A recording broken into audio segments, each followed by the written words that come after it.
Welcome to Nigerian American. My name is eLDee. This is my podcast.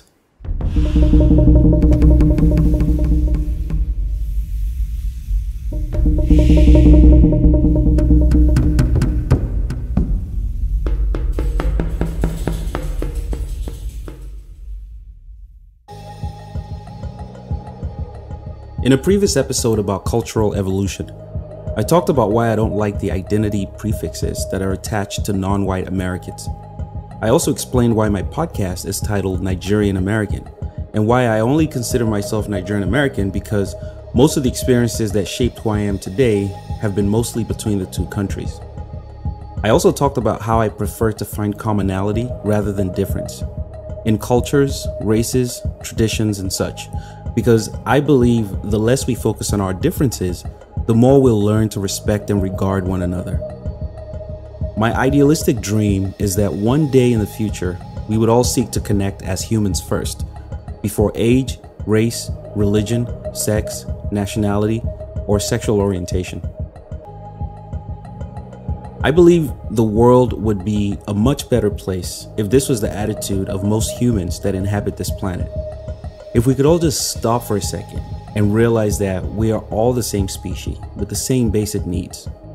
And ultimately, we should all have equal rights to the pursuit of happiness.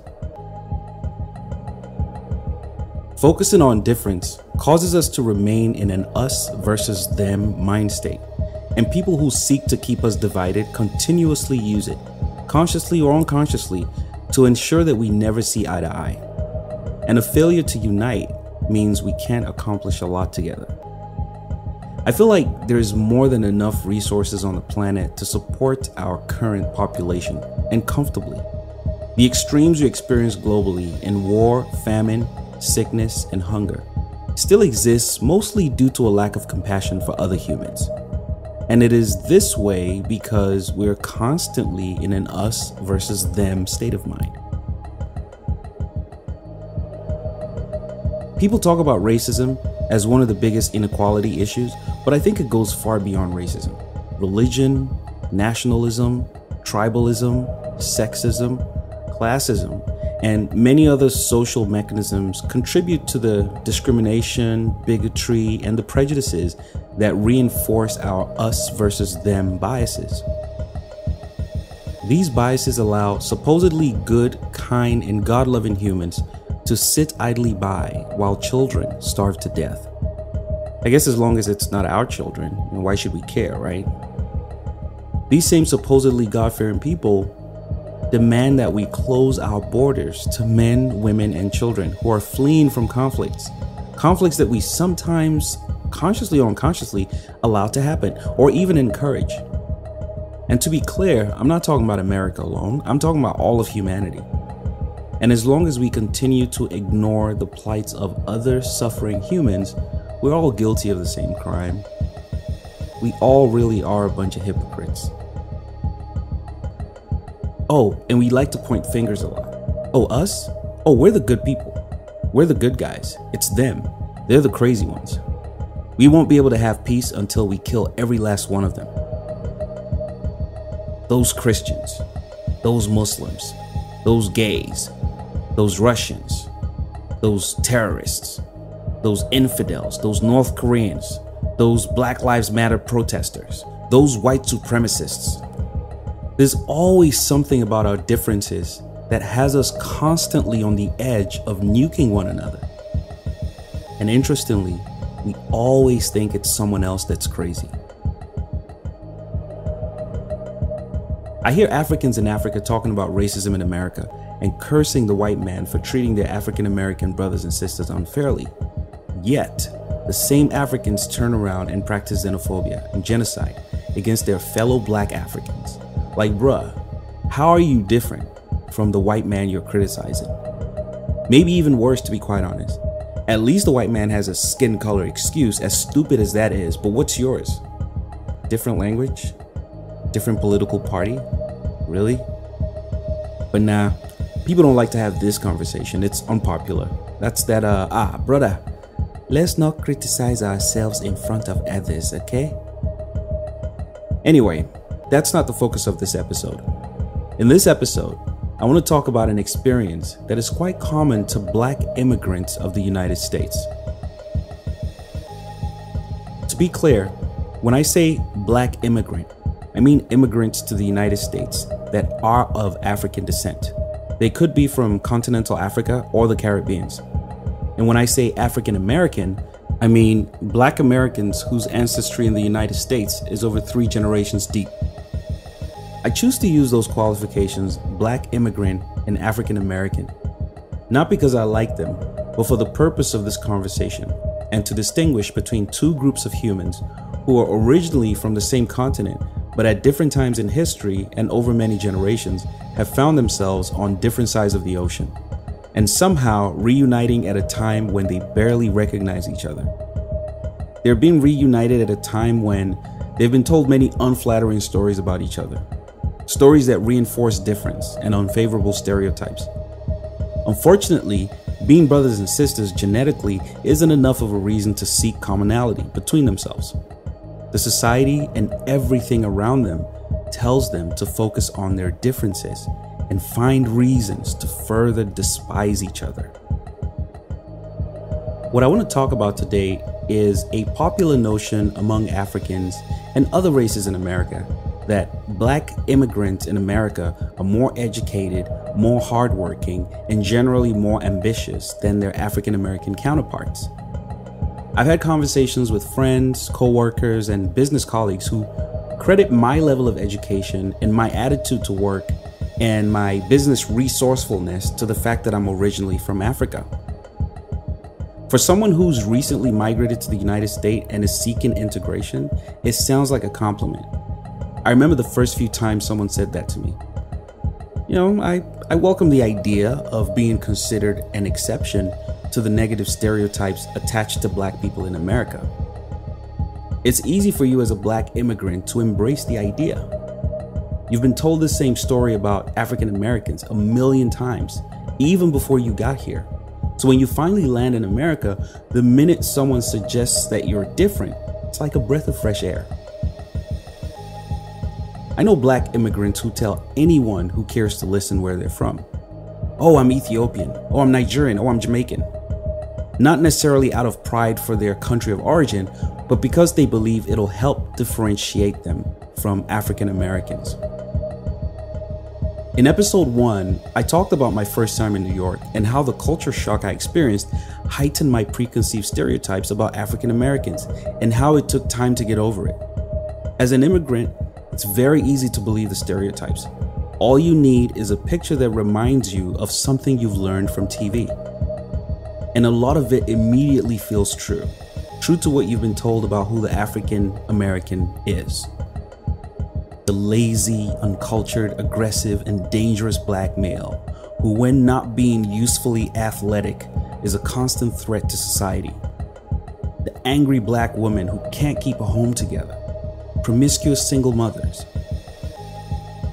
Now, while I won't sit here and claim that this isn't the case for a small percentage of the Black population, I also want to highlight that all races under similar socioeconomic circumstances yield very similar results.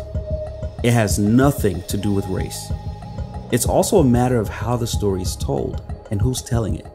And African Americans typically get the short end of the stick when it comes to media narratives in America.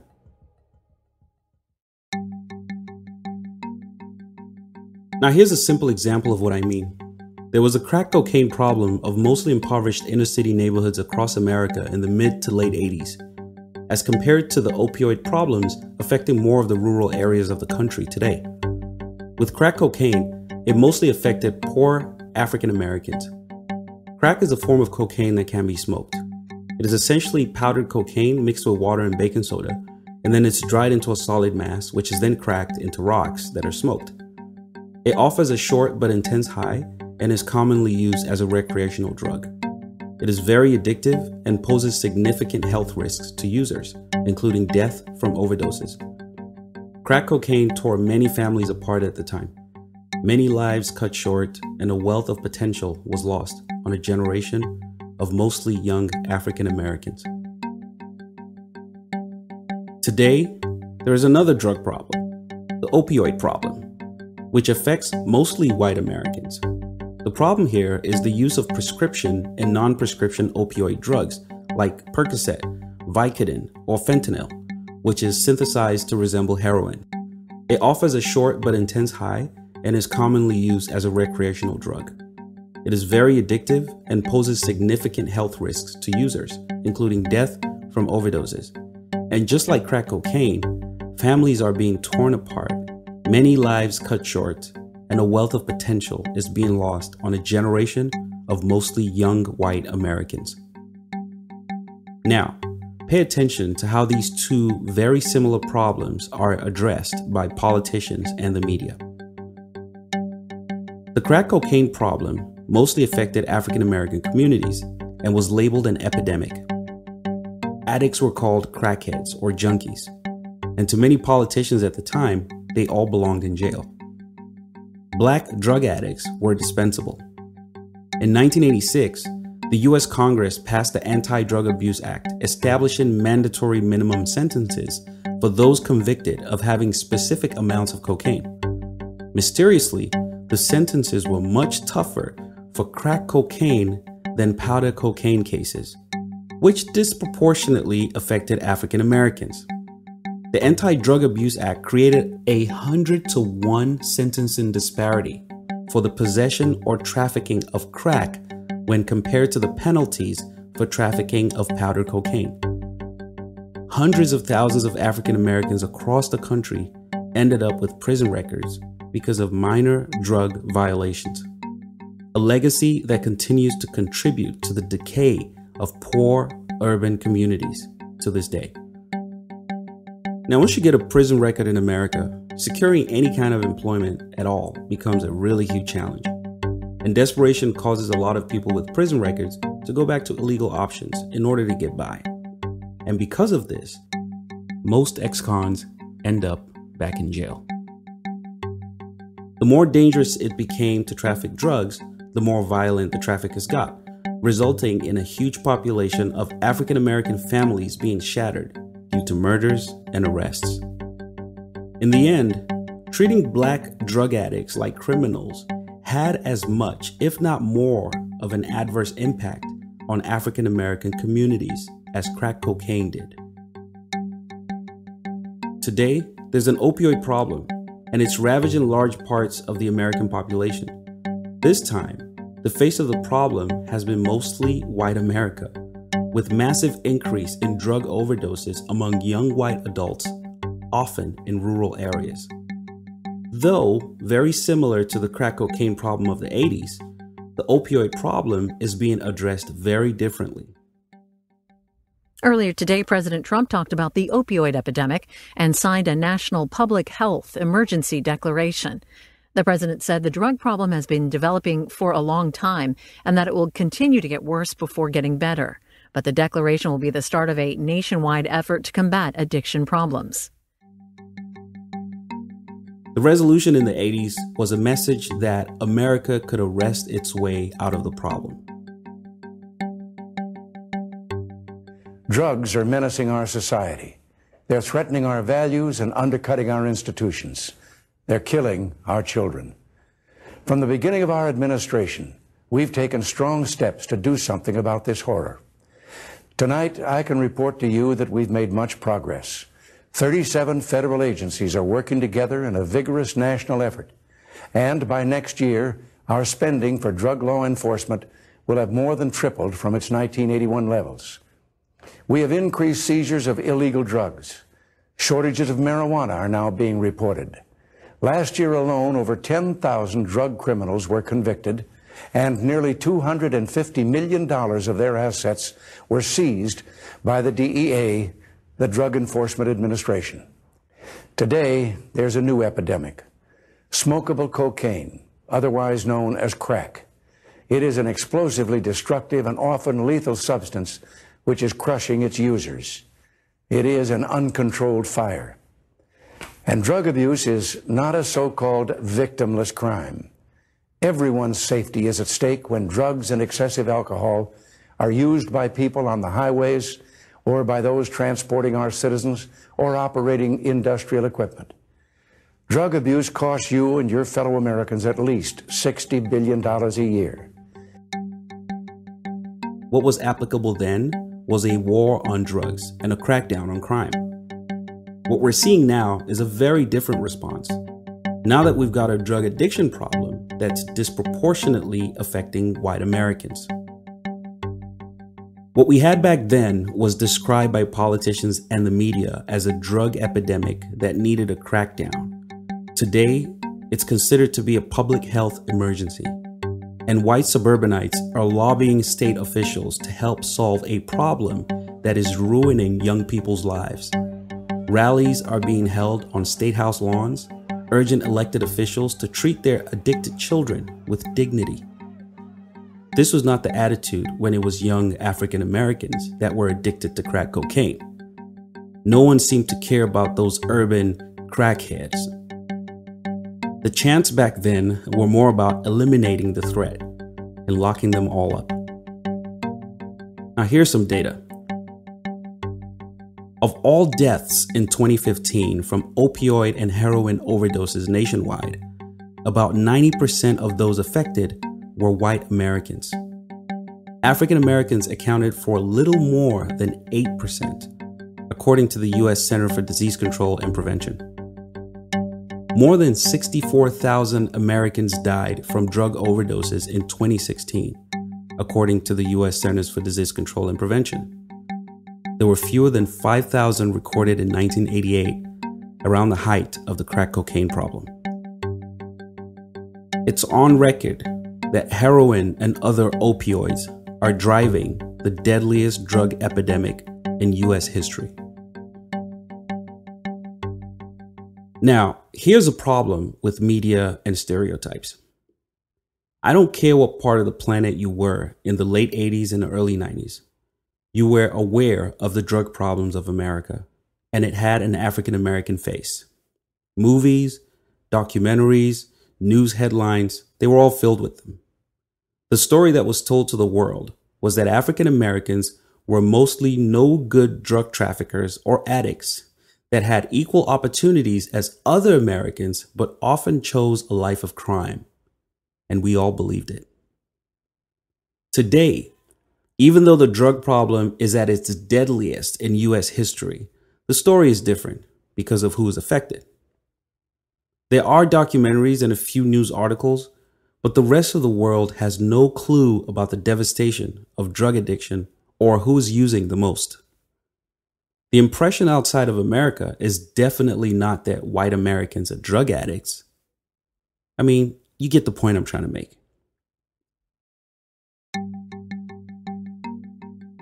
Now, as an immigrant, it's very easy to believe these stereotypes.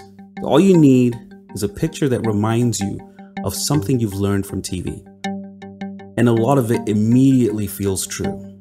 I've been a victim of this, so I'm very familiar with it. The image of the African American male is that he's lazy, aggressive, and dangerous. When he's not being usefully athletic, he is a constant threat to society. He's either doing drugs or trafficking it. Or the angry African American woman who can't keep a home together. Promiscuous mothers raising children alone because most of their fathers are deadbeats or in jail.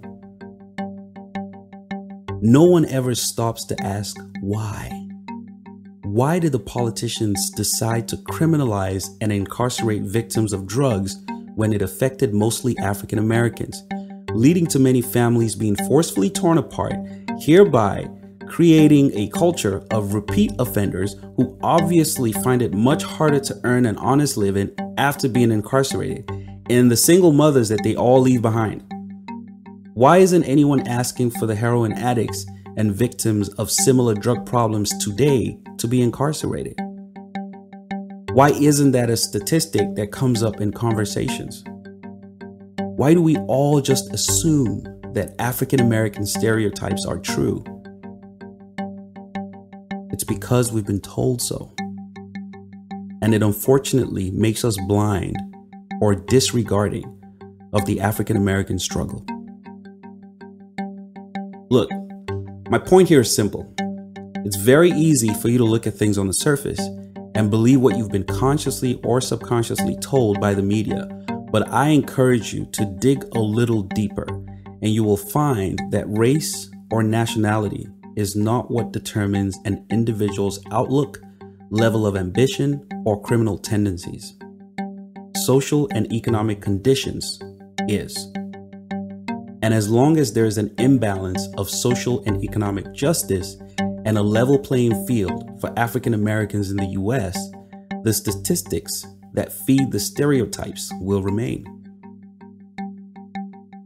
And this is why when white Americans or other races in America, even black immigrants or sometimes visiting Africans for that matter, suggest that they like you as a black immigrant because you're different from the African American, it really should give you concern. You need not get upset about it. You know, they've been told the same stories you have about the African American. However, you need to understand it for what it is, and don't be so quick to see it as a compliment. If you take a deeper look, you'll realize that many of the people who say that mostly feel that way because you, as a black immigrant, help to justify a narrative that they believe in. Basically, the more they get to know you as a black immigrant, the more you help to justify one of two things. One, that not all black people fit the African American stereotypes that they're used to. Or two, that racism is no longer a problem for black people in America. Number one, I guess, could be considered a good thing if it helps other races in America to not think so negatively about black people in general. But number two, on the other hand, is way more sinister. Number two helps racism hide in plain sight. Successful black immigrants help the racist narrative, which suggests that if you as a black immigrant can be successful in America, other black people, especially African Americans, have no excuse. You eventually become the poster child for "there's no racism in America, black people are just lazy and entitled" campaign. I mean, if Ade can come from Africa, go to school, get a job, and land a six-figure income, what's Tyrone's excuse? It also fits the "racism doesn't exist anymore" narrative that some folks, even some Africans, like to cite when they make arguments about African Americans being lazy or having a general lack of ambition. You'll hear about how well black immigrants are doing in America and how African Americans need to just stop complaining and get out there and make something of themselves. But what most people don't take into account is that an immigrant, by definition, is someone who's specifically come to the country to capitalize and exploit opportunity. Like Ta-Nehisi Coates once said, and I quote, "Comparing any immigrant group to virtually any native-born group is like comparing the most ambitious members of one team with the entirety of another team." End of quote. I often hear that the median household income for foreign black immigrants is 30% higher than US-born African Americans. But what they fail to also mention when these stats are being thrown around into arguments is that income in America is largely based on one's level of education. Nigerians, for instance, have an intense cultural emphasis on education. So it should be of no surprise that Nigerians surpass all other US ethnic groups when it comes to obtaining degrees, not just African Americans. In 2006, census data revealed that 37% of Nigerians in the US had bachelor's degrees, 17% held master's degrees, and 4% had doctorates. In contrast, the same data showed only 19% of white Americans as having bachelor's degrees.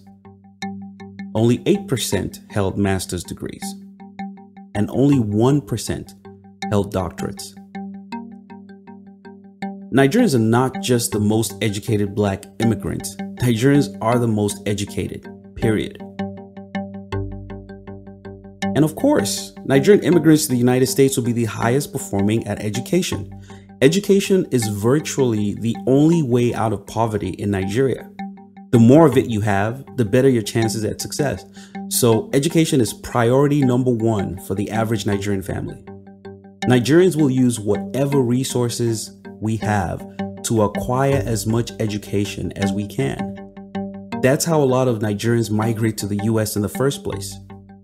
They come to the US to get a better education. A lot of Black immigrants can also only remain in the country if they remain in school. So there's even more motivation to go all the way to a doctorate's degree. There's a popular Nigerian saying, "Na condition make crayfish bend." It simply means that people are products of their conditions. African Americans are disproportionately incarcerated. Nigerians are typically more educated than most ethnic groups. White Americans have inherent privileges and clear social and economic advantages over other races in America. And all of those statements are true because, like I said earlier, people who seek to keep us divided continuously use the us versus them biases to ensure that we never see eye to eye. And a failure to unite means we can't accomplish a lot together. A failure to see beyond the surface leaves some races dealing with a perpetual state of inequality.